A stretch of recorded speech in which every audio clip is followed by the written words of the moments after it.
as we speak. So, I would not do the introduction. I would leave it to Imtiaz to do it. So thank you so much, Imtiaz, and over to you. Thanks so much, Arjun. Hello, everyone. Thanks so much for joining in today. The world is witnessing some real tough times. And so be safe and take care of yourself and your family. So let me quickly introduce myself. My name is Imtiaz Hussain, and I'm part of the studio called YesGnome, and we are based out of Hyderabad, India. And I'm also a volunteer of a conference called India Game Developer Conference, which I assume you all know. As you know, that this is the biggest B2B conference that happens for our industry. And it's all done by volunteers. And what we call it as by the industry for the industry event. And at IGDC, we are super excited to start this webinar series. In the next few weeks, we're going to cover various topics about our industry, the life cycle of game development, and the other aspects. But for today, we are hoping to cover conversation. The conversation would be primarily around the current scenario and how that is impacting our industry. So I would have our panelists to introduce themselves. So we have a cracker of a panel today, by the way. Some of the big names from the industry there. So maybe I can start. Oliver, do you want to start and talk about? You might like to give a quick intro, and also you may like to talk about the game that you're playing, not the game that you guys built, but someone else's game. Sure. I mean, that game is PUBG, hands down. Especially during lockdown, talking trash on PUBG is my favorite thing to do in the evening. Love it.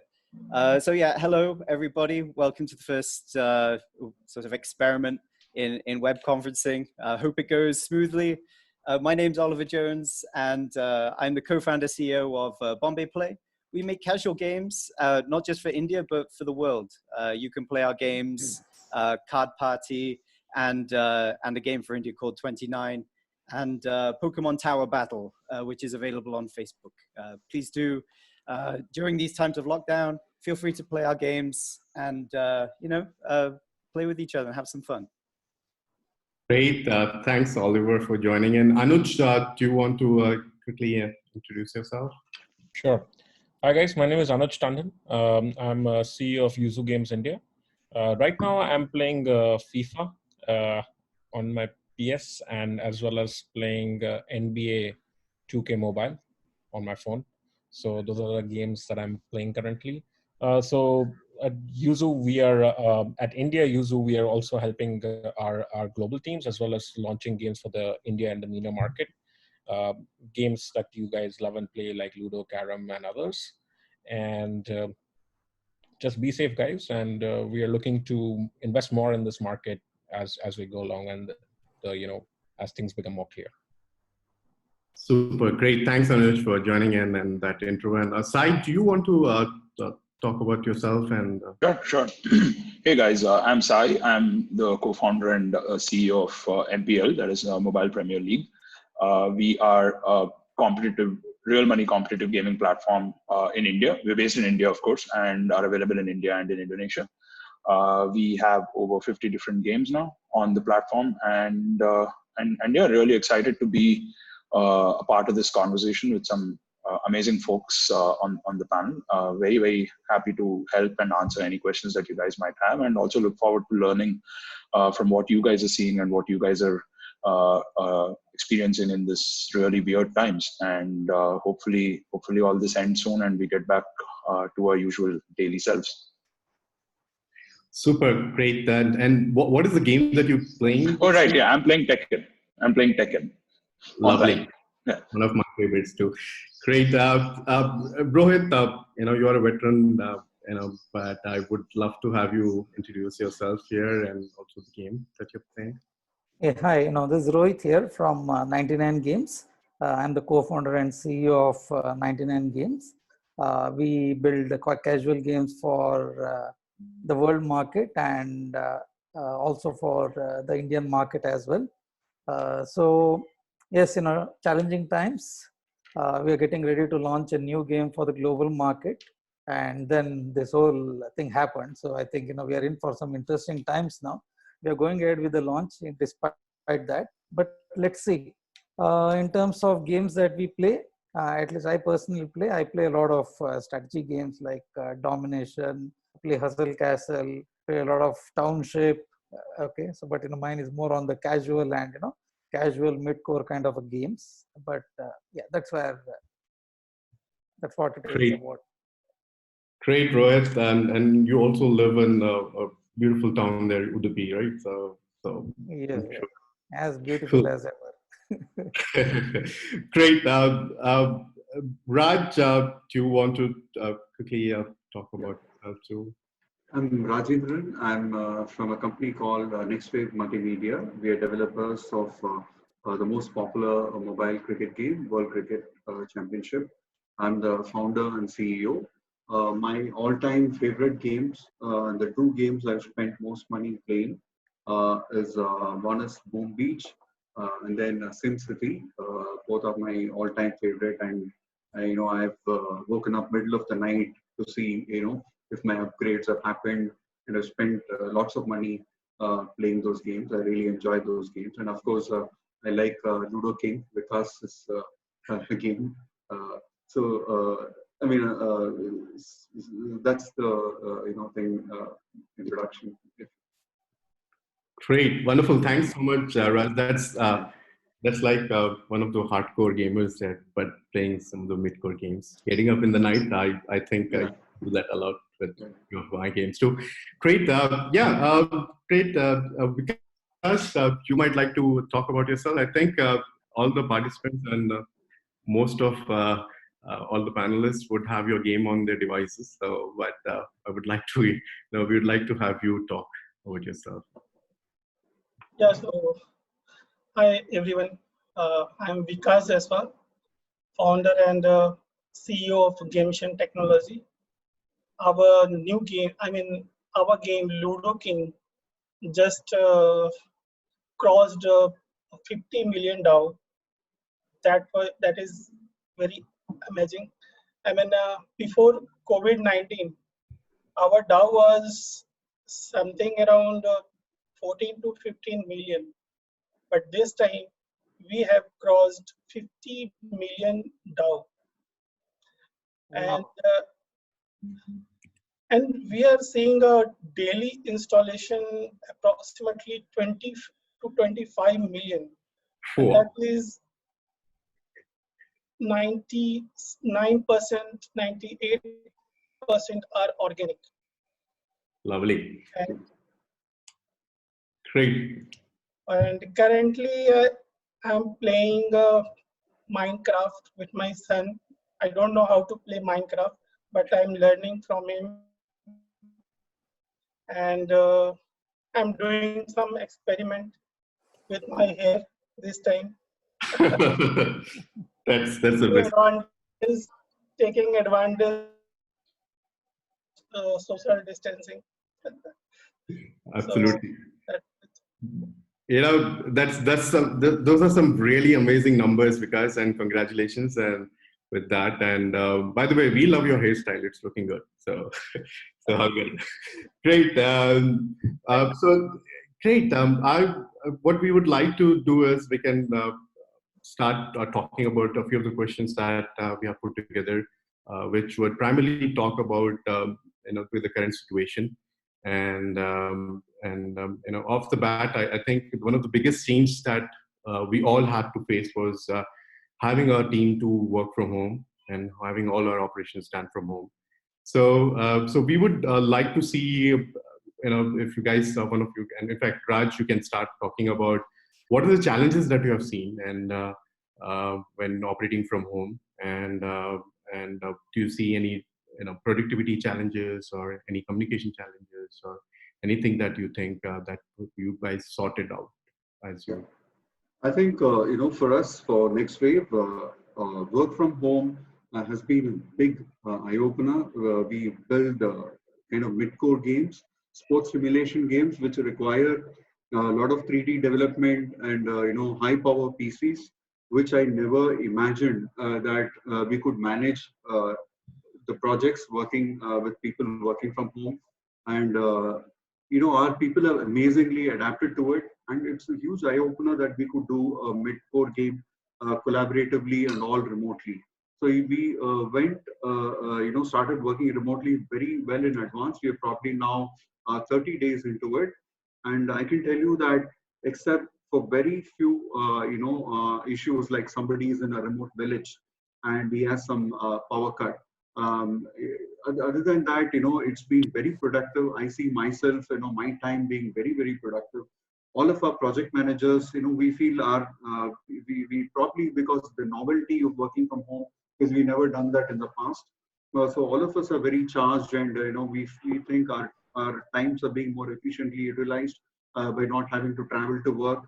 It's really fantastic, and a lot of things are eye-opener in the sense that you are forced to collaborate because of the situation. So you're collaborating at a level that you never imagined possible, and it's so wonderful. In fact, I think like we use Basecamp for collaboration, and I think remotely working has made it even more very procedural, and more than when you in the office you casually chat and sometimes let things, but because you're working remotely, you have to document, you have to use a lot of tracking software and all that. It's been I would say fantastic. It's been a huge plus for us. In fact, going forward, we are even thinking we should have some element of work from home, because it's such a I would think it brings in a lot of work-life balance, and also more importantly, very, very productive, is what I would think, and it's changed a lot of things for us and how we look. For example, you're forced to collaborate at a level you've not collaborated before remotely, and also your trust deficit. There's always a thing that is he doing something, you want to always look over somebody's shoulders, and that that trust deficit is bridged. I mean, you have no choice, you have to work remotely, and because I'm sure these are people in the US and other markets, they've got used to that, they bridge that trust deficit, and I see that happening in our team, that all of us are willing to trust each other to complete it without supervision and remotely, and we've been really happy with the results so far. That's awesome, and I think a lot of people would start really looking at their real estate agreements. How did what they might not like to commit for long term. And then Sai, do you want to add anything on that front? Sure. So I think to what Raj mentioned, definitely for us it was a little bit of an adjustment, even though we have a very liberal work from home policy, as in we people can work from home as much as they wanted to, even before this thing happened. But in our company, it was like the first time that pretty much everything was moving online, and even though we are a purely digital company, all of us here are purely digital companies. I mean, it takes a little bit of a while to adjust. And I think the one key learning that we got out of the first 2-3 working from home is that if you want to do this for a long time, and there are obvious advantages that Raj mentioned about about doing this in the longer run and enabling people to do this.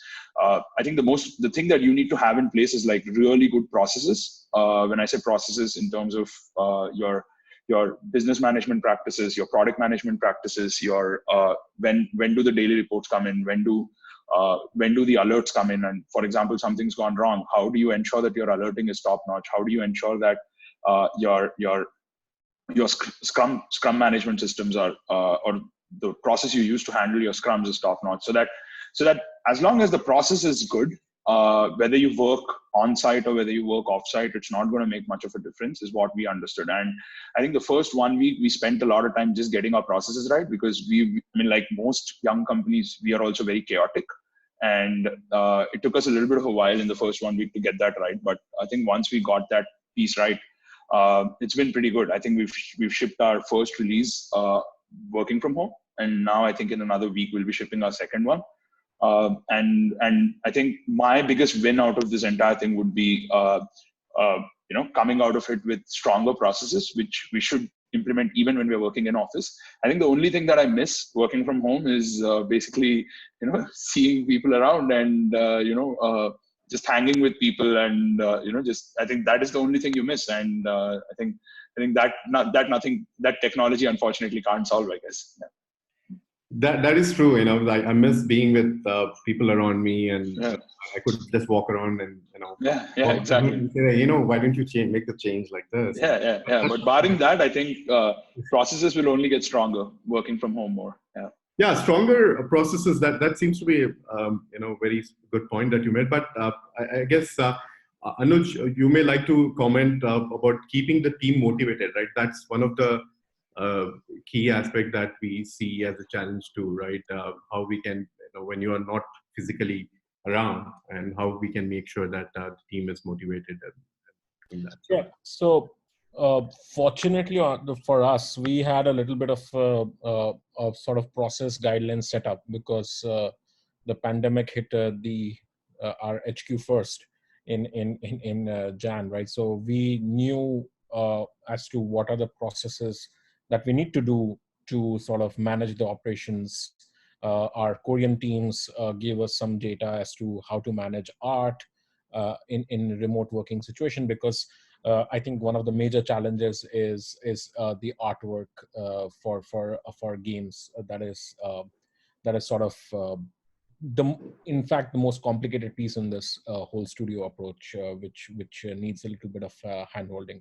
So we sort of did a 1 week trial of work from home beforehand itself to see if iron out whatever the systems we can, and it helps. So coming back to your main questions of motivation, yes, I think somehow the success of games is a very, very large motivator for people to give in their 110%. And we are seeing that, at least for our perspective. I think some of the games that have just taken off in terms of downloads and usage, I think the teams have responded very maturely. They are taking ownership, responsibility. I've seen people working on Saturdays and Sundays, not because it's their ownership of the product that they are taking. So I actually don't feel, I'm actually feeling very redundant as a person. If I don't go to an office, I'm like feeling what's my role here? So I'm wondering on that and thinking philosophically on that is CEO really required in work from home? But yeah, just the CEO can chill. The CEO can probably play a bunch of games and like chill. Yeah, I'd take that job any day. I have something to add here. I mean, Raj had a really good point about trust, and Sai is totally on point about having good processes. But I think the last piece of the puzzle here is just the human element, and just how people deal with, how your team kind of deals with the chaos as we go through it. Just some mistakes that we made. Well, not necessarily mistakes, but things didn't go so well for us at the beginning of this. There was a lot of chaos. Everyone was adjusting. We encouraged our team to stay in Bangalore. Don't go home. Don't go to your hometown. Like you could, just be making this whole pandemic worse. But inevitably, staying in Bangalore wasn't viable for a lot of people. So, a lot of people were moving over. So there was a lot of chaos. And it was difficult for us to get kind of focus in a world that was turned upside down. I mean, how much can you really focus on your work if you're worried about getting groceries or buying water? But we manage one step at a time. First, we just calm people down. It's going to be all right. There will be food at the grocery store. You will be able to get water. We started like our scrums that we have every day started becoming like little support groups. We prioritized. So one process change we did, we kind of took text messaging and Slack. We saw that eventually as the enemy. Like when people are sending messages on Slack, it was just so inhuman. We prioritized like voice chat, speaking with people face to face, just humanizing our whole kind of work process wherever possible. Made sure that people's basic needs or basic concerns were taken care of first. I guess my tip in all of this is, as well as being like a wartime CEO, I guess a lot of us are are being wartime CEOs right now and leading the charge as our games are growing. But I would also say you'd also have to be a wartime counselor in a way. Call people up, get to know your team, how they're dealing with their own personal lives, and just being sort of a life coach. And by doing this bit by bit, within the first week, we got the team up and running, and then we started doing the group activities. Like, okay, everyone's deprived of social interaction. We started happy hours where everyone like brings their whatever stash of beer they stockpiled before the lockdown, and sit in front of the camera, have a drink, have a chat, just about not about work, but about what you're doing generally. In addition to that, we've had like a quiz night for the team. Happy hours, stuff like that. Of course, like play testing. So that's what's worked for us. Absolutely, that social gathering virtually is very much required. And this actually leads to another question: how an individual, we are so used to work with people around, and now when you go back home and operating only from home, you have your family around, your kids around, and so how would someone schedule their work? I would really like Vikash and Rohith to comment on this. How are you guys scheduling your work when you have your family around? Vikash, you want to do it first?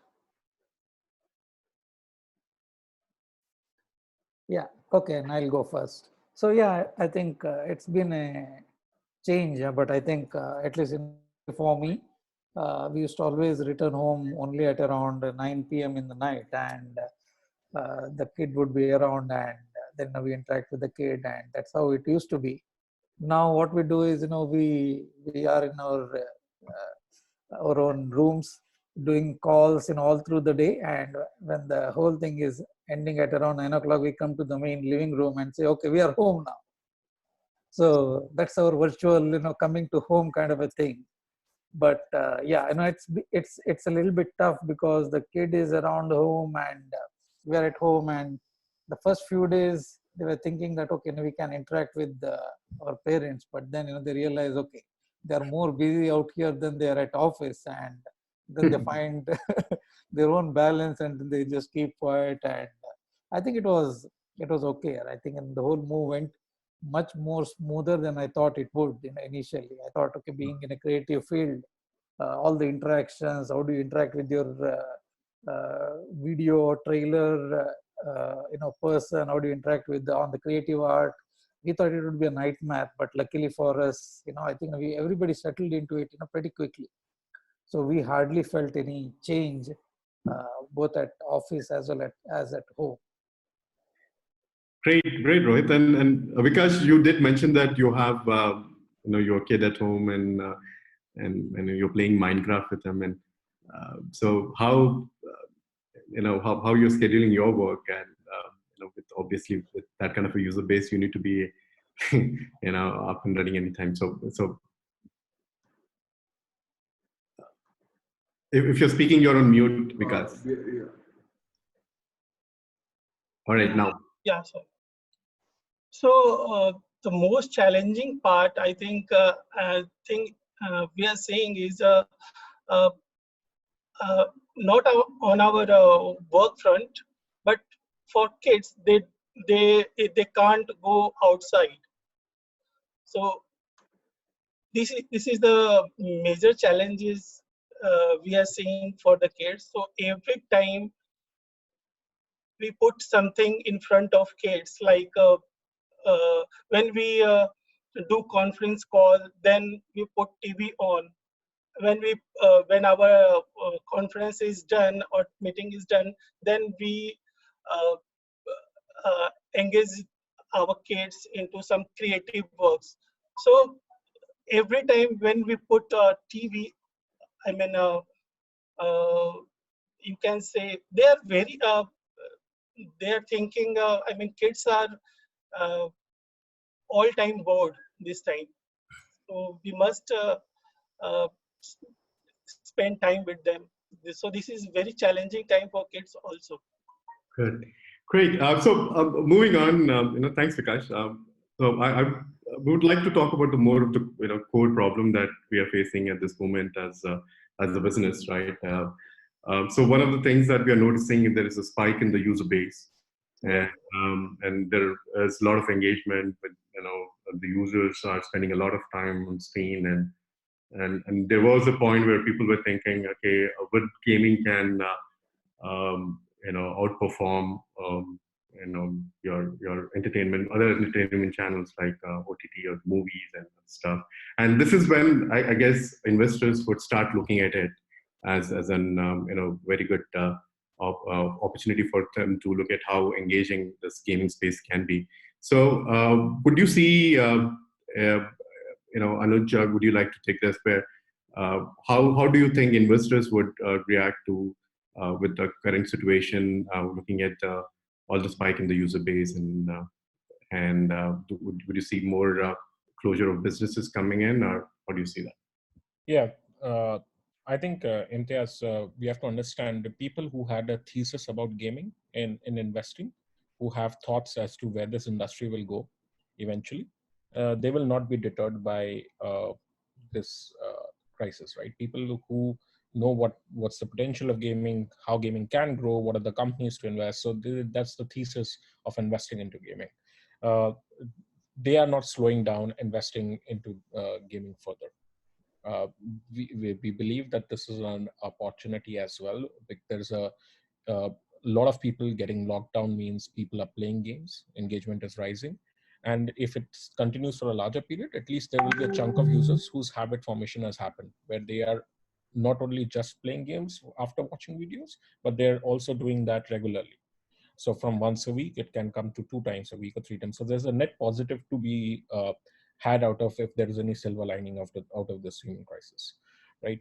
But having said that, people who are not do not have sort of any thesis of investing in games, or I would say who are general investors who look at this sector as well, I believe this sector will be hot for them right now because of the numbers are growing, and this is, if anyone has a platform that is growing right now, this is probably the right time to start raising funds for that. Apart from that, I see the opportunity has always been there in gaming in India. It's just the deal flow for investors that has been a challenge in terms of the quality of companies coming out of India as to are they investable, the market ARPUs, are they large enough, and things like that. So at Yozoo level, we believe that we will be investing more in the coming year than we have ever in this market. Wonderful.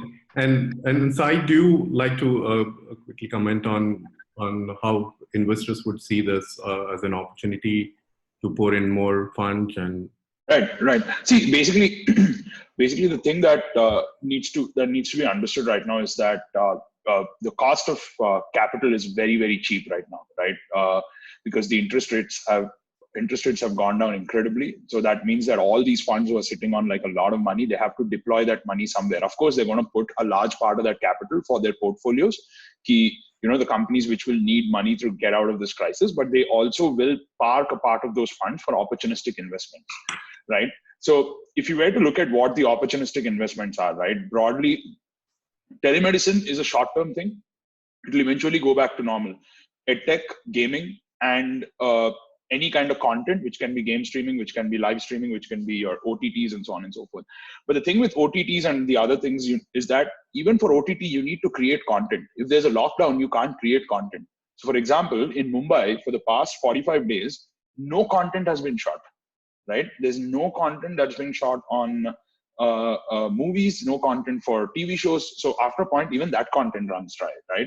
So the advantage that gaming really has at this point is that a lot of the folks here should actually look at this as their calling. I mean, we've been talking about gaming not being taken seriously enough, or not having the pedestal that some of the other industries did in India for a long time now. I think every investor, and Anuj and probably even Ollie can add to this, is that every investor now has his eyes or her eyes wide open and they're taking gaming very, very seriously, because they've realized that, you know, OTT and all these things are good. They're all cool. But when it comes to monetizing content, I don't think anything can do it as well as gaming does, right? And that's become abundantly clear. So for everyone here, they should stop listening to the broader narrative on VC investing and so on and so forth, saying कि यार अभी कोई पैसा नहीं दे रहा है, अभी कोई invest. That is for industries which are very, very physical world dependent. That's not for it's not for gaming. In fact, right now, if you are building something, this is actually a great time to build. This is actually a great time to raise, especially in gaming. I can't talk about other industries. So, and they have capital, so they have to deploy it somewhere. So that's my take on it. Good. And Oliver, looks like you guys are in the process of working out something around this. So. Yeah, I mean, nothing we can talk about immediately, but we've been going through this process of raising funds very recently. And we've seen quite a colossal shift in the mindset. I think, especially in India, gaming was sort of regarded at a distance as, I'm sure everyone's heard hits-driven business. You know, it's a risky hits-driven business. How are we sure that you're the team that will deliver the hits? And what we've seen throughout the COVID crisis is that, well, actually gaming is sort of revealed itself to be what I think all the gaming CEOs knew it was all along, which is actually a very robust, predictable business. Yeah, that does well even in the worst of times. I also have a bit of a view on this from the other side of the table. So I've been investing with the Indian Angel Network, and I mean, just small amounts, but I'm not sure about raising funds, but I definitely know the smaller guys.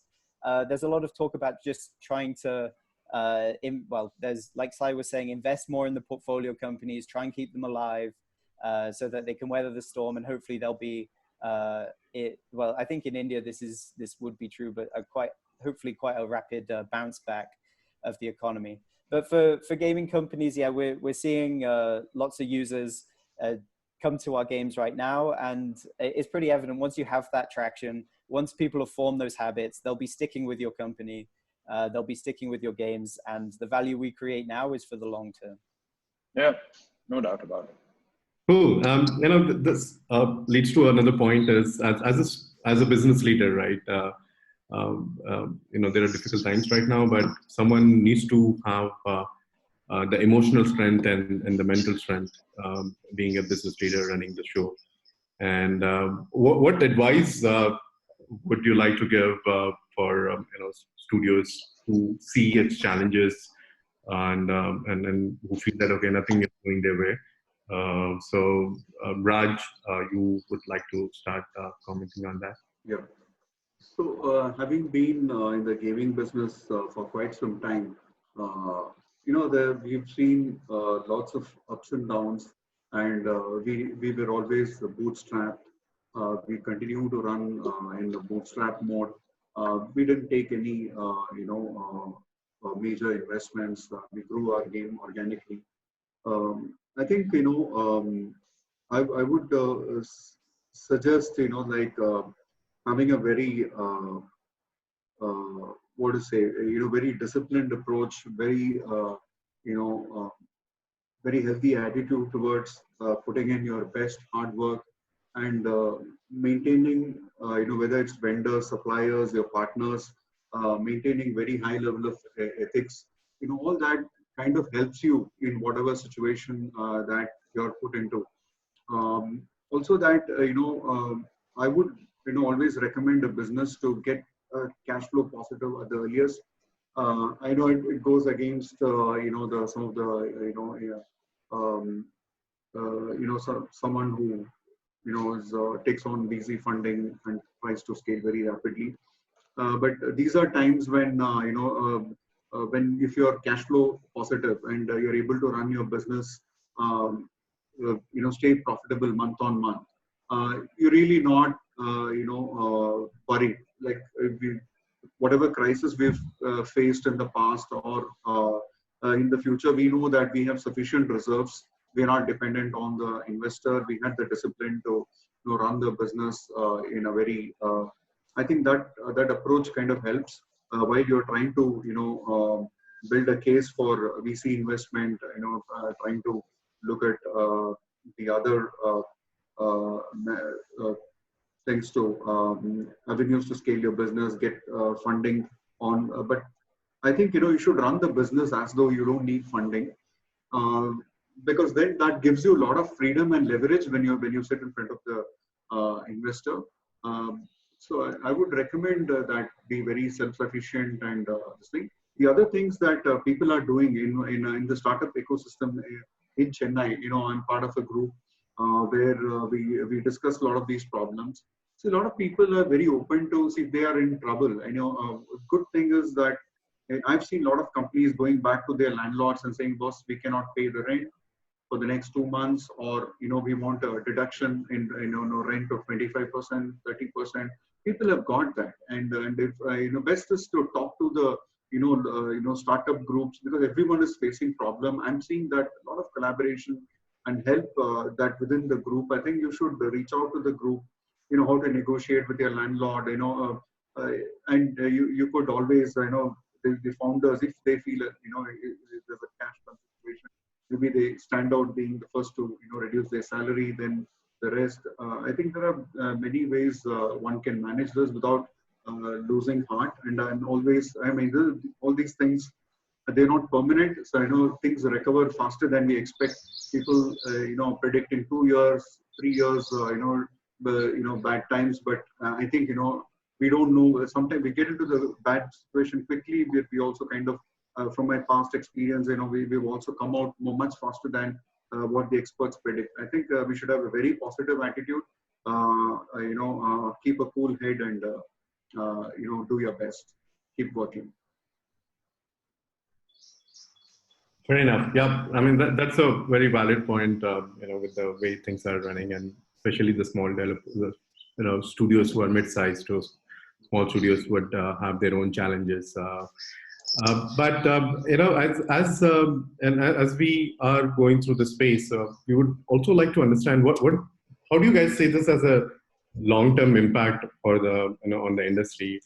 Vikash, if you like to take up, you did mention how the numbers are showing on your game, and how do you see then in the long term? What would be the impact on games like yours, and also from the industry standpoint? What do you think your thoughts are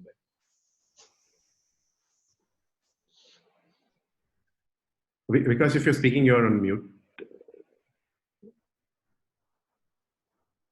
Yeah. Sorry.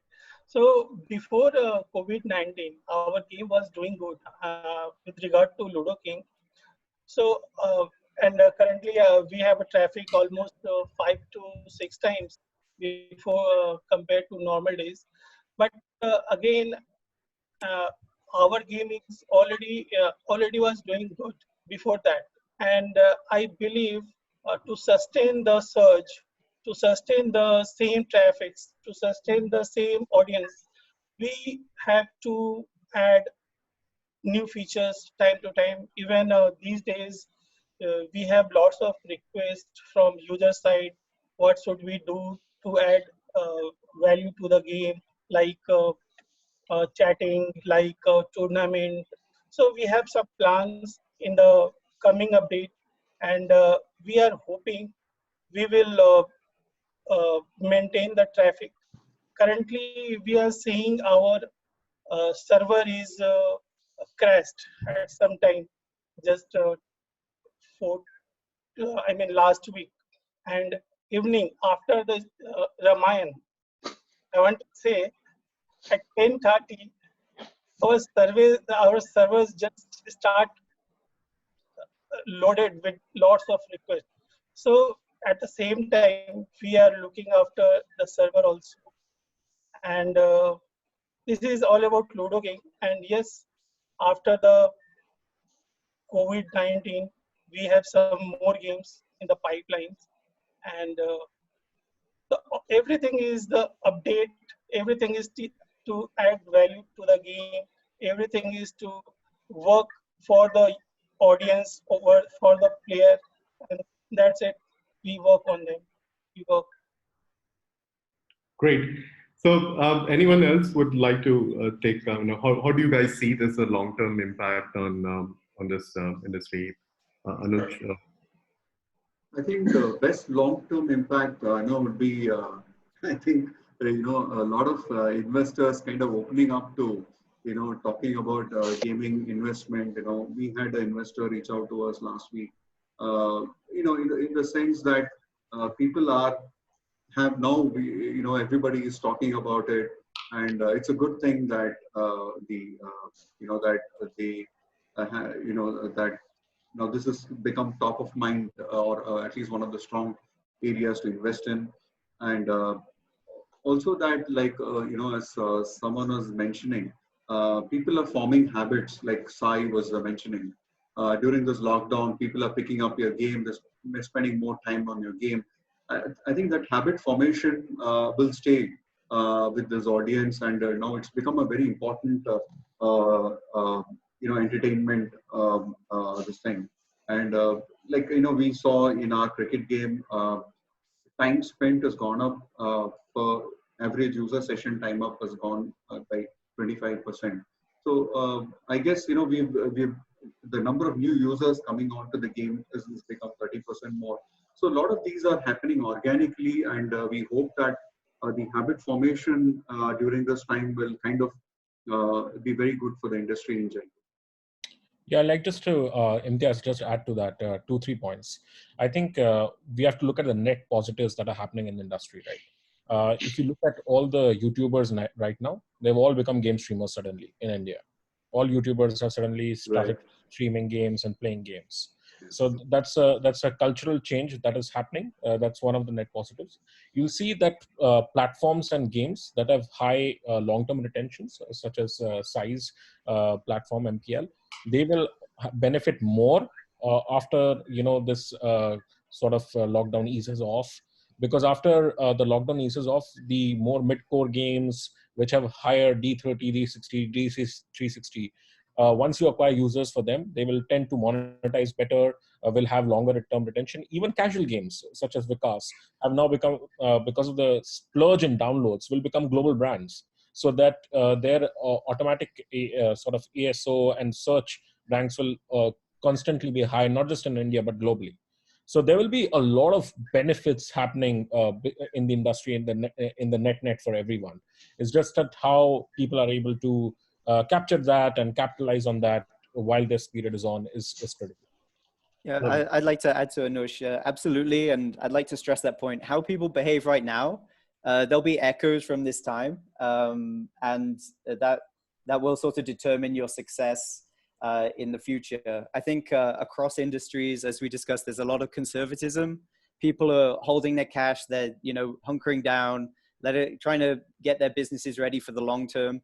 Whereas in gaming, sometimes, well, especially now, maybe it's time to do the opposite. You've got to put your foot on the gas. You've got to see the opportunity there in front of you and try and gain some market share. And hopefully that'll continue beyond this moment. Yeah. No, I agree with you. I think, in fact, one of my board members was mentioning this point, as in, especially for digital games, and for this is akin to almost like a demonetization movement to what digital payments was, right? This is almost that kind of a equivalent for our industry, and because that's the reason why I completely agree with what Ollie said, right? Hunkering down right now is obviously a great strategy. It's the safest strategy. It's the most conservative strategy, right? And hunkering down will definitely keep you alive, 100%, right? But being thoughtful and being smart about how you want to acquire your customers right now can, like, point to what Vikash also mentioned and Anuj also mentioned, ki your game might end up becoming a brand at the end of this at the end of this what do you call 2-3 month lockdown. And the advantage of a brand is that a brand gets organic searches, a brand gets organic downloads, and a brand doesn't, like Ludo King is a brand. Like Ludo King is the biggest Ludo brand, or for that matter, probably one of the biggest gaming brands in the country, right? And they don't need to, they will keep getting organic downloads even if they don't spend a penny on advertising 3 or 4 months down the line. And the thing about doing advertising right now is that you essentially have no one else talking about, you don't have any noise, right? So you can talk to the customer can use your product, and you have an opportunity to build a good interaction with the customer. So I agree with Ollie. I think you need to be smart. You need to plan out. You need to put it down on your Excels. You need to plan out how your LTVs are looking. You need to say, okay, if I'm going to spend like $1 right now, what's the incremental CM2 or incremental EBITDA that it's going to give me? And is that a smart thing to do? And you should definitely not err to absolute conservatism, is also my take. I second what Ollie's saying there. Great. With that kind of playing habits that are being developed by the users, Rohith, if you like to comment, if people can start, the developers like us, and the people who are attending this webinar, should they try subscription and try it out and see if that works out? Because subscription seems to be one of the things that would show you the continuous revenue, very recurring one. So what are your thoughts on that, Rohith? I think like everybody has said, I think this is a great moment for gaming companies. It's our own apna time, aaya hai.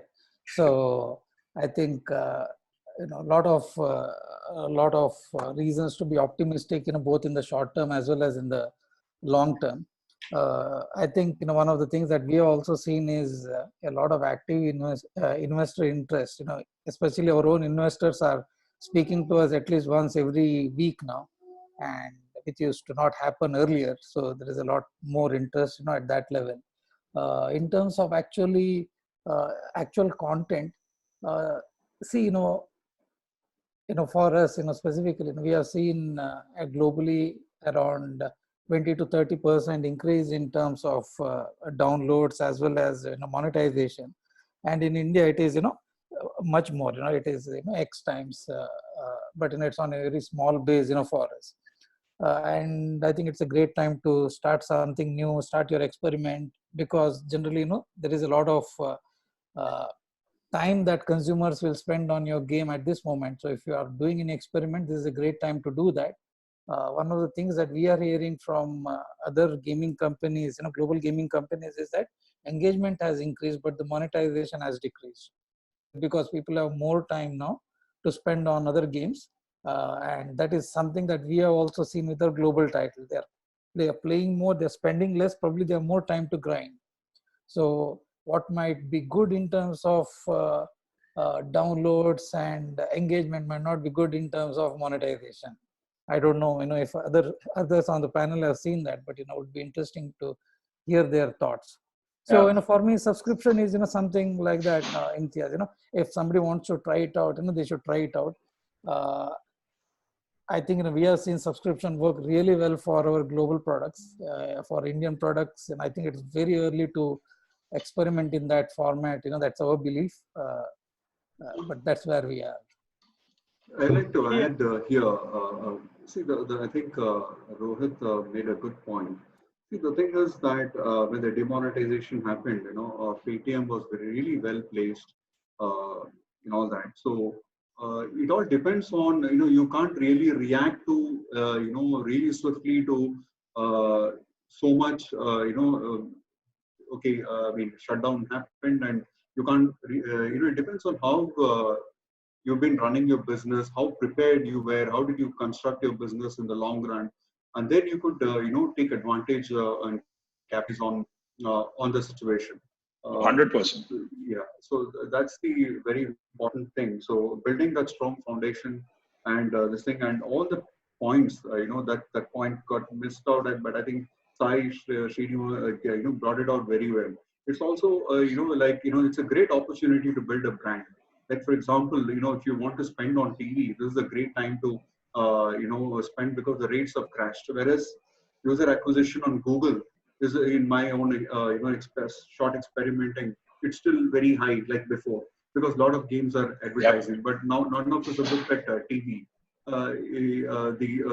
It's very, very cheap. People are television executives are chasing you for So if you have the resources and if your game is very nicely placed, and if you think that if you can do a short experiment over a small budget and see how it is, and then like what Sai said, this is a great time to build a brand, and 3 months later, and of course you need your investor backing and all that. But it would be an excellent strategy, if you could do that. Great, great, Raj. And this actually leads to another question that we had.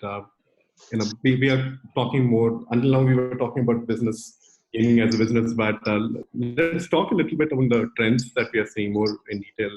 Oliver, do you like to talk about what kind of CPIs that you're seeing, or how you have any comments on that front and the CPMs that you see?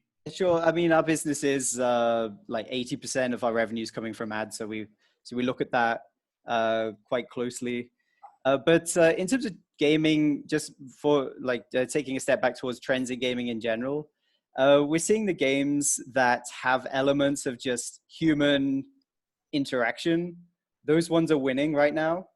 The ones, I mean, the brands are also winning. But if your game has the ability to connect people, then you're seeing a lot of organic, probably a lot of organic growth. And I would guess that Ludo, for example, is a great sort of format, and people can just join a table, play with each other in a casual way, and sort of bond over a game.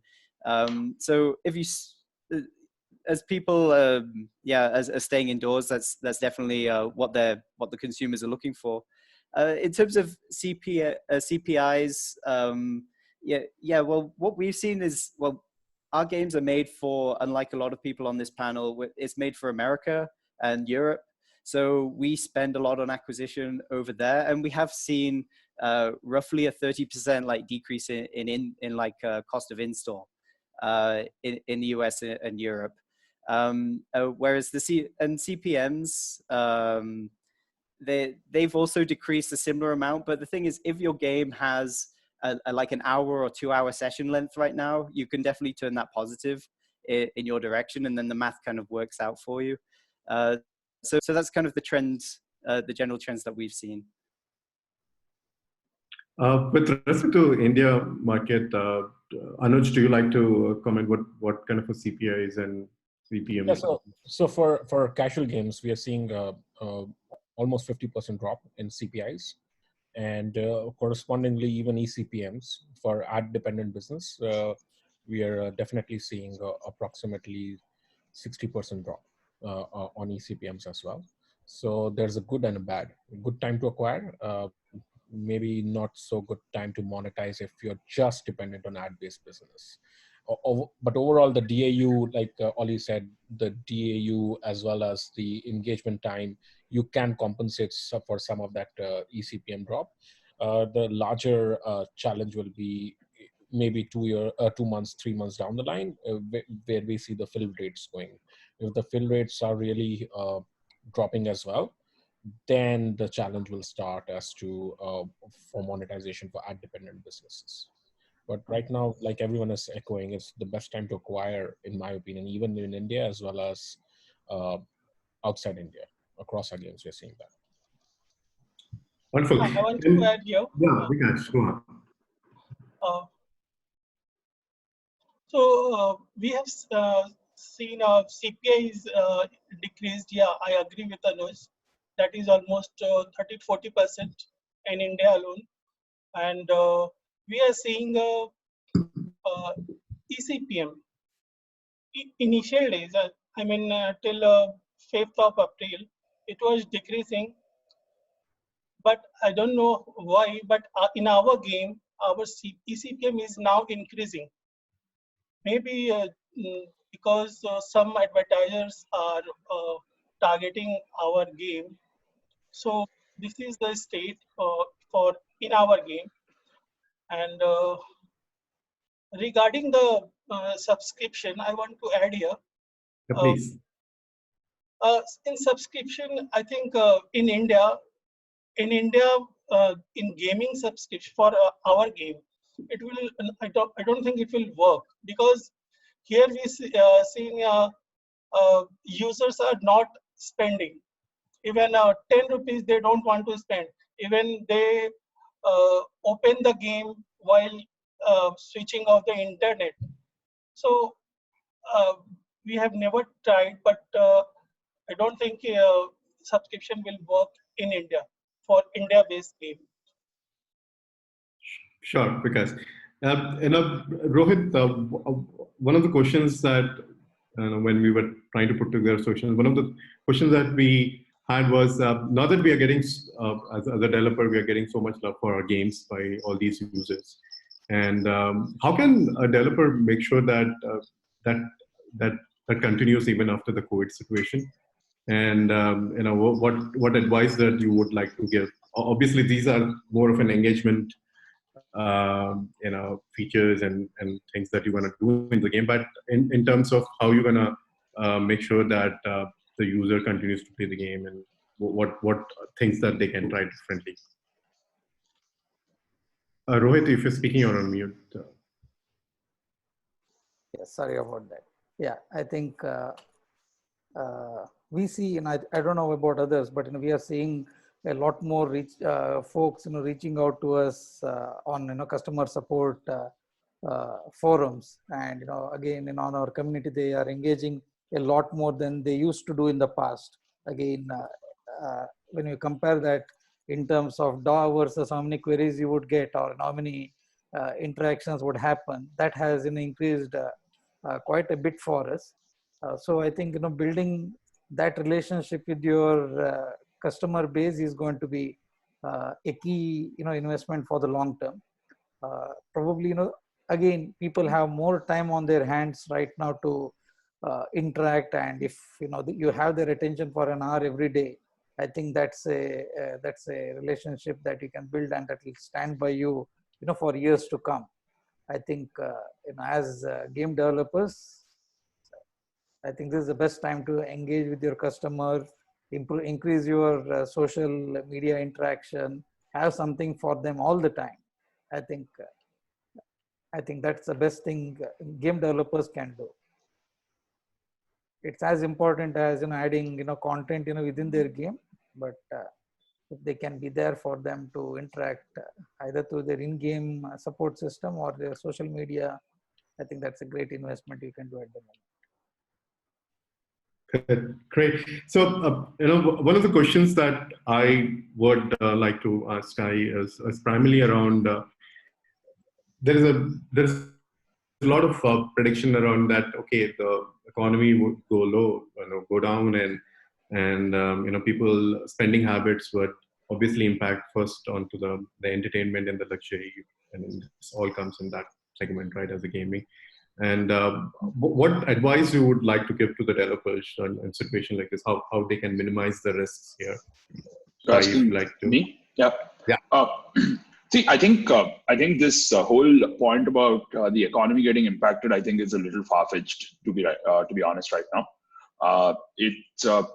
This quarter economic results will be poor, no doubt about it. But it doesn't mean that the economy is going to get really, really badly impacted. Firstly, right. Secondly, if you look at, there are two kinds of businesses, right, in gaming, like the ones which monetize through ads and the ones which monetize through people paying money, right? You'll see a temporary dip. You might see a temporary dip, but that is not going to sustain itself for a long, long time. Now, it's a different equation altogether if this is going to go on for like 6 months or a year. I think if it's going to go on for 6 months or a year, then we all have different things to worry about, I guess, right?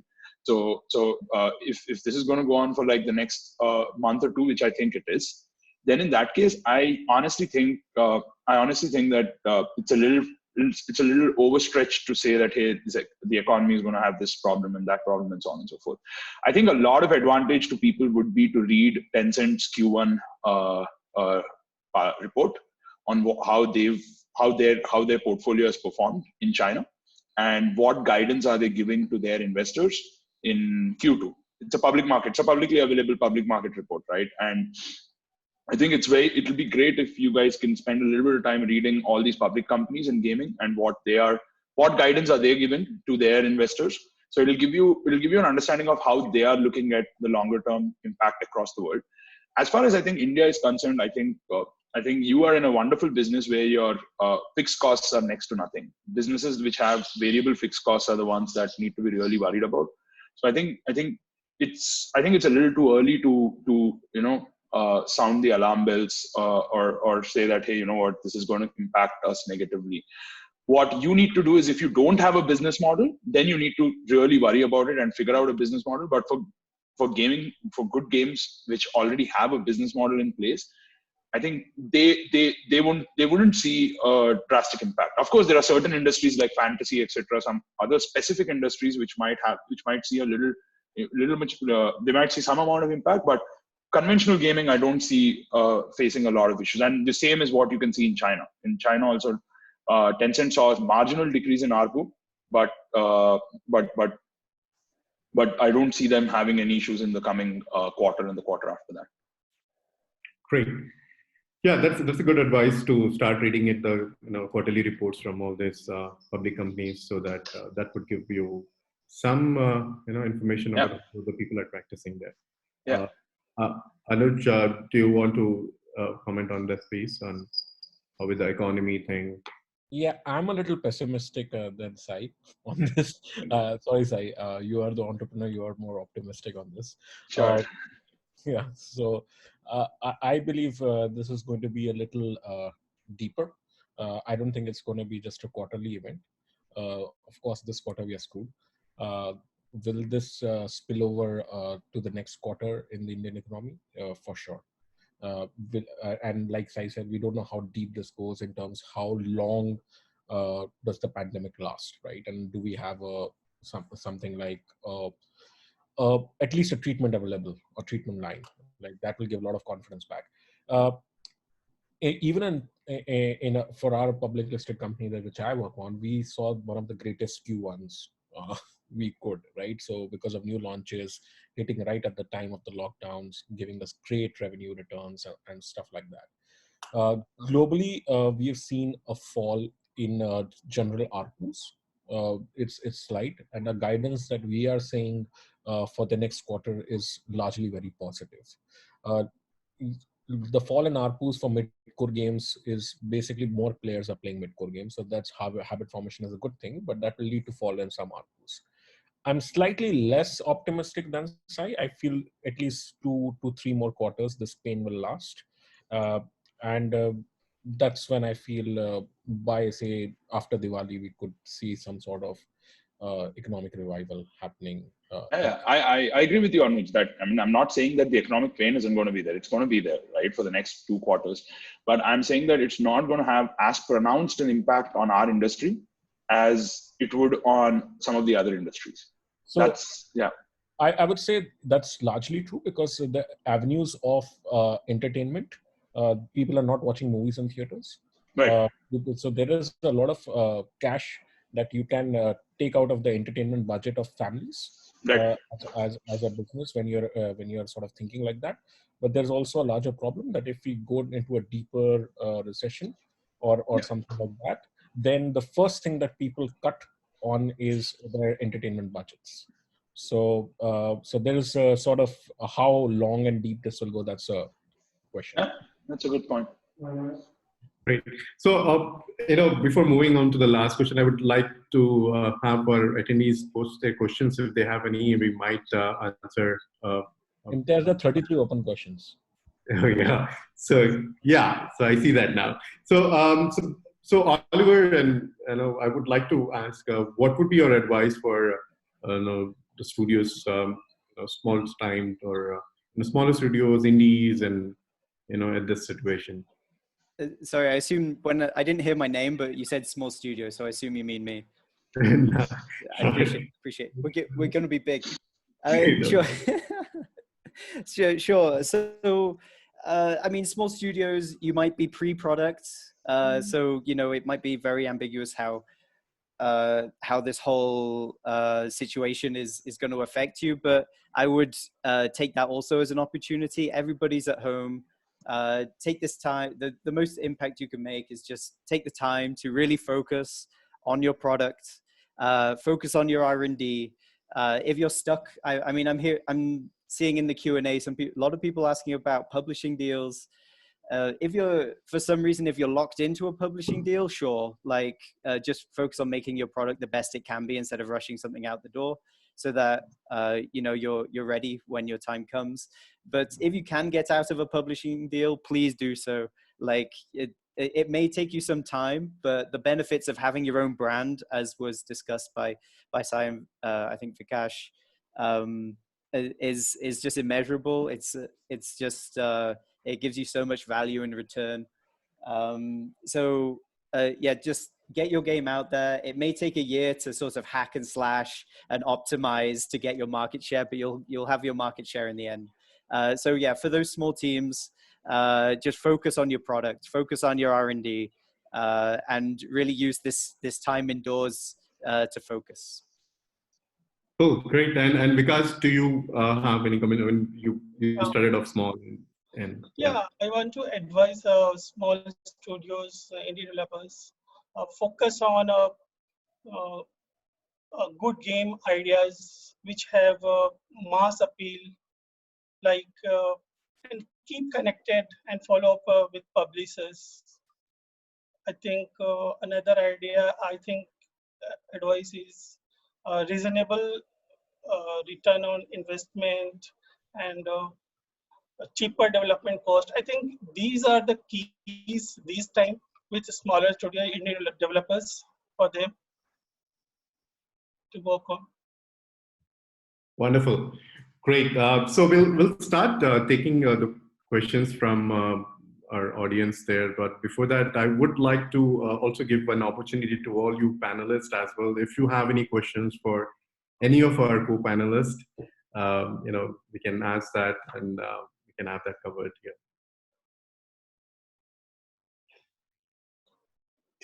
Sports are cancelled. How does that affect cricket, Raj? It affects his cricket only positively. Raj, you're mute. You're on mute. You're on mute. Actually, you know, during the IPL is normally when we hit our peak revenues, but you know, it's for us, you know, it's kind of this. It's not. There's not going to be a dip because the IPL is not there, because we have a user surge and the revenues are good. So it didn't affect us. You know, we were very worried that it's going to have a huge impact, but we're not having that impact. That was a very surprising for us. So it's a very good thing, and actually, you know, for us, it turned out to be good. Anyone else, or Anuj? Yeah, you're on mute. Yeah, I have a question for Raj again. Raj, you are a gaming purist, so far as I know. How is it working with MPL? Like, so, I said that. Yeah. This is okay. See, the thing, the culture at Next Wave is that whenever we collaborate with somebody, we give it our full. And I have seen the same thing, you know, from them in terms of collaborating. Yeah. See, so that, you know, I always believe in that. You know, if we work with somebody, we give it our thing. And even if I have to take the battle internally into the company, I've done my best. And so far, it's been you know, one of the best things we could have done. Oh, thank you so much, Raj. I can only say the same thing, right? So Anuj, we'll take this offline and we'll do another Zoom call to discuss this. But no, I think we've been incredibly surprised as to the amount of interest that people had to play WCC competitively and play it competitively to an extent which no other game is being played at that competitively. So yeah, it's been quite amazing, and yeah, very happy to chat with other devs as well. So thank you so much. I'll put my plug there, and yeah, over to Imtiaz, man. Great. Hey, so if, you know, I will start taking questions, you know, here, and one of the questions that, you know, we have an attendee called Harshit Arora, and the question is that, what do you guys think about hyper casual games now at this moment? You know, we have been talking about the bubble will burst, but you know, do you think you know, this will survive for? I mean, there's discussion about hyper casual 2.0 hybrid games and whatnot, but what do you guys think about hyper casual current scenario?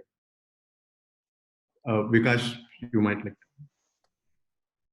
I think hyper casual game is a very good game. I think to make in a short span of time, but it takes lots of UA at the same time.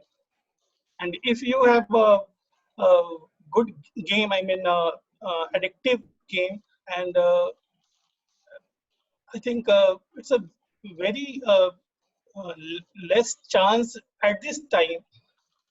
It will I mean be popular by itself. It will need a UA for indie developers. For them, UA is must for hyper casual games.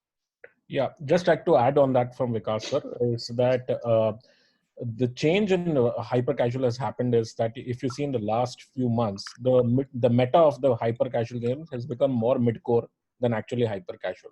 So the meta is becoming more complicated, more matured. And I think when you're designing games, you not only you have to look at UA, which is very important for pushing the game so that enough audience gets it and then the virality kicks in.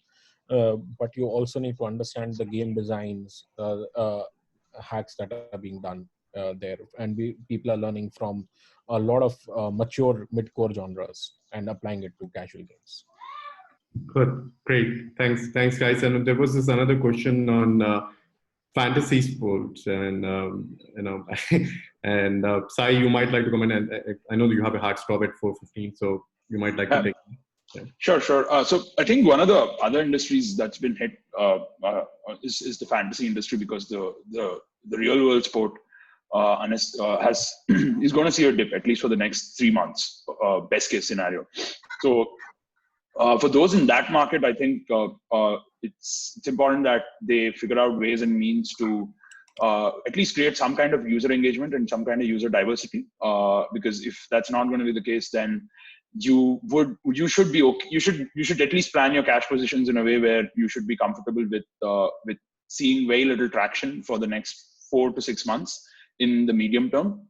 And yeah, but already a lot of other fantasy guys are also making games, and it's good, right? More guys in the gaming space, is good. So but at least 6 months is what any fantasy or fantasy related app, not only fantasy games but fantasy related apps like team predictions, etc., so on and so forth, they should take 6 months as the time frame from April all the way to end of September as a time when things won't see a lot of activity, and plan accordingly. Great, guys. Sorry, go on. Hey, so I'm really sorry. I had like a hard stop at 4:15 because I was told this call was for an hour. So, but very, very sorry. It has been fabulous. I have to head out. So thank you so much for having me. And any other questions, please drop an email to me. I'll be very happy to answer. Thank you, Vikash, Oli, Anuj, Raj, and Rohith. And as always, Imtiaz and Arjun. Sorry, guys, I have to head out. Thank you so much. Thanks, Sai. Thanks for joining in. Thanks. We'll take a couple of more questions before we close this webinar. There was this question from Raj Aryan. I guess he was talking about what, if you guys are doing user acquisition for tier 2 and tier 3 markets, what would be the source of doing that acquisition? Do you want to experiment with the print media as well there, or anything that you guys recommend? Again, it depends on what you want to achieve, right? Every marketing campaign has its objectives. I think we have tried auto ads, print ads, all these things. It helps in creating brand, but does that brand really contribute towards organic uplift is very hard to measure. So if you're thinking from a perspective of measuring your return of investment, then all these channels have very, very low predictability as to understand where you're spending that money. It's sort of a black box that you put the money and the output might come, might not come, right? So I would say if you have money for, say, and you want to do for tier 2, tier 3, then you have to partner with the apps that have usage there and maybe do direct deals. Apps like Daily Hunt and even Paytm and where tier 2, tier 3 penetration is there, and you might want to do some daily direct deals with them and acquire users using those apps to check out transactions, to check out the ROI. That would be my advice. Great. Anyone else want to comment on that? I think the cheapest ad, if anyone want to advertise, I believe Google AdWords. They can go. Yeah, just from our own experience, Google AdWords has been performing better in the last month. Just, I'm not sure what other people's experiences have been, but Facebook for us. So just to clarify, we are casual advertising in the US. For us, in that particular instance, Google AdWords is the way to go. Guys, I guess this is a question that been asked offline too, and on this Q&A as well as how do you guys see the job market? Because there is a lot of uncertainty and people are not sure about how the opportunities would pop up for within the studios and the openings and various companies. What do you guys see over that? Yeah, I think there is always a shortage for good talent. It's a permanent thing. We would always hire anytime good programmer, good UI, UX person, good project manager. So I think there's always the requirement for good, hardworking, good attitude people. The other thing also that lot of game company talent is being hired by other industries, because most businesses are, you could say today, becoming an app business. You kind of understand once you're in the gaming industry, you understand user acquisition, user interaction. You understand a good part of the B2C business. So I think one is gaming industry. I'm sure all of them are always looking for game design, game economy. All these are huge shortfall in India. There's always for good talent, there's always room, good art and all that. But also that there are other industries like content creation industries which have similar kind of skill sets like e-learning, content production, all that have similar this thing. And also I've seen a lot of game company talent being in huge demand in other industries, because like I said, every business is kind of an app business. Finally it's all, so you understand the mobile screen, you understand the UI UX for that the thing. So I think that anybody who's put in the gaming industry or around gaming industry will always be a huge opportunity. Super, great. There was one question that we really wanted to cover, but we could not in the main section of our webinar, which I think that was also asked in this Q&A. Rohith, you might like to answer this. What is the impact for all these outsourcing companies who are in services business and the projects that were committed? What are your thoughts on that? So, I don't think in the short term there is any impact, especially in the gaming space, Imtiaz. I think in the medium term, people will start looking at it, trying to figure out, how is there an overall impact on the long-term perspective. But I think, in terms of outsourcing in the short term, I don't see any change as such. Short term, there is no change in terms of user acquisition, investment as well. That was another question I saw being asked on the chat thread here. Our the spend that we are seeing is slightly increased. It is not decreased, definitely. So the supply is there. CPIs are reduced. Engagement has increased. So I think from a gaming industry perspective, it's a good thing at the moment. Great. Thanks, Rohith. And before we wrap up, I think I would like you guys to, each of you can comment. What's the advice that you would like to give to people and developers and studios, and so you might like to spend like a minute and quickly talk about that. We'll start with you, Anuj, first. Sure. I think I'll just comment on two things that people spoke about before me. I think on the job scene, I feel gaming industry as such is not very large. Like I don't see a massive hirings happening across 10,000 people being picked up IT services does. But I believe um, uh, at least we are hiring aggressively. So there are opportunities always, like Raj said, for talent. So there is the job scene in gaming will not be affected if your company is stable in terms of product flow. There's enough revenue coming in. I sort of want to advise people over here who are facing challenges and stuff that based on your situation, probably this is the best time to start something new as well, because every adversity brings a lot of opportunity for something new. So, I mean, that's a personal call. I will not advise people to just quit their jobs and start something. That's a very bad advice. So take that with a pinch of salt. My advice is hang in there. I think it's a good time to be in this industry. It's growing. There's a lot of investors' interest that's going to happen. We have seen that phases of investor interest happening across every 2 to 3 years. A lot of people talk about gaming being the flavor of the season, and then they run off so fast. So be sort of a little careful who you take your money from. Very important to know that whoever you're taking money from needs to, if you have a choice. If you don't have a choice, then take money from anyone you feel like. But if you have a choice, take money from people who are smart, know about this industry rather than don't know about this industry, because they will back you when things go south. That's my only two bit of advice, and all the best, guys. Thanks, Anuj. And Oliver, what would be your advice?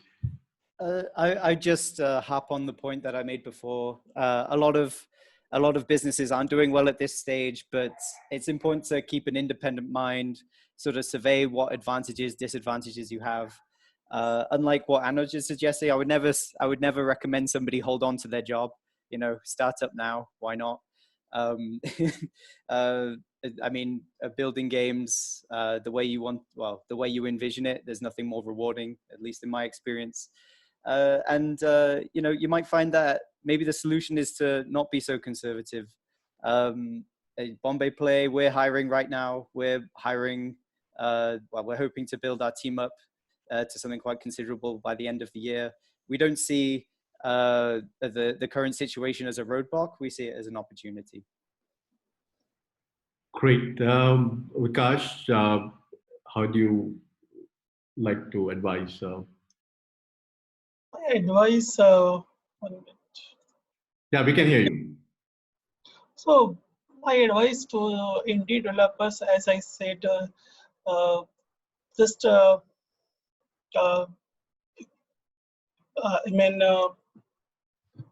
make games, on a unique idea. And this COVID-19, it will end soon. Keep hope, work hard. You have time at home, and keep searching. Keep. So that's it. Yeah. Thanks, Vikash, and congratulations again for that kind of now that you are having right now on Ludo King. Hey Raj, do you like to comment? Yeah. So very quickly, I think when we were small, when we were transitioning into a product company, whenever there was a tough situation, we always had built up some contacts in the industry, especially event guys, ad agencies, brands. They come in very handy because they look for a lot of digital, events around this time. So build those relationships, because in fact, that's how we built our business. Initially, we worked with some of the best, digital agencies in India and Europe. That's how we got into gaming. So having another source of revenue is always good. It also helps you learn new things when you interact with a digital agency. There's a lot of inputs that makes you a lot better. The other thing is also that the skills that one learns in this job is very valuable and useful elsewhere. If you're looking for a job, you can look for industries around gaming.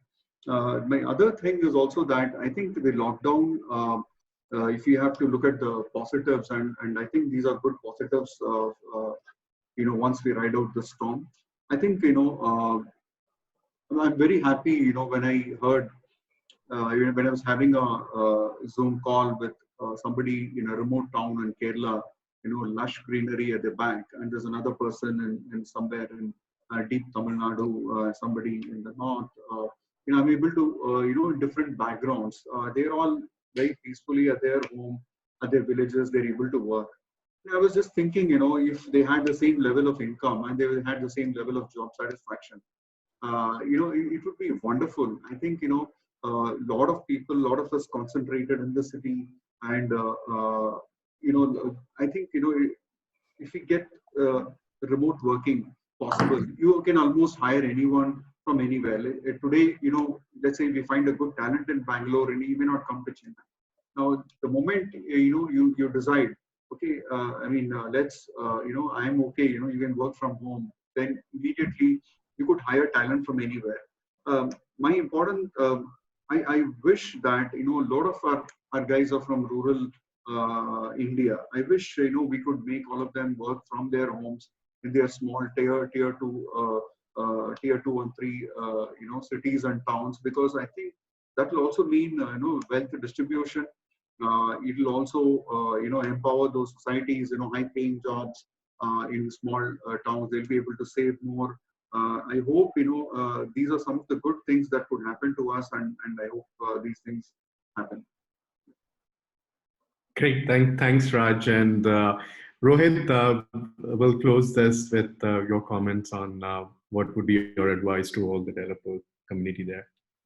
Yeah, I think one of the biggest learning for us specifically is that, you can have a gaming company with everybody working from wherever they are. So I think, I used to always think that it's difficult for us to function in an industry like gaming, because it needs a lot of close interactions. But I think that is no longer required. Your developer can be in one place, artist can be in another place, and I think it doesn't matter at all. These last 3 weeks, there's one thing that I've learned. It is that if there is discipline, self-discipline amongst the team, and if there is coordination, frequent communications, mutual respect, then I don't think geography is matter. People can be anywhere and they can create the best games, by collaborating. This happened in the West. I think in India, we always used to have this thing that you can't do this, you can't do that, you need to have an office and all those things. Yes, it's good for bonding and all those things, but it is not required for doing great stuff. I think that's the biggest learning from this. Other than that, in term situation, it's a good one for the gaming industry. There's nothing in the short term for us to really worry about. I think it's a great opportunity. It's a great opportunity and a time for you to experiment with different things, new things, which you always wanted to get out of your mind. And I think, yeah, I'm very, very optimistic and positive, even though the times are, not so for our industry. Great. Thank you so much, Rohith, and thank you so much, everyone. Oliver, Anuj, Raj, Sai, and Rohith, thank you so much for joining in. And guys, that's a wrap for our first webinar for the series. And we would look forward to have you join in for our upcoming webinars as well. So again, stay safe and take care of yourself and your family, guys, and be well. Bye now.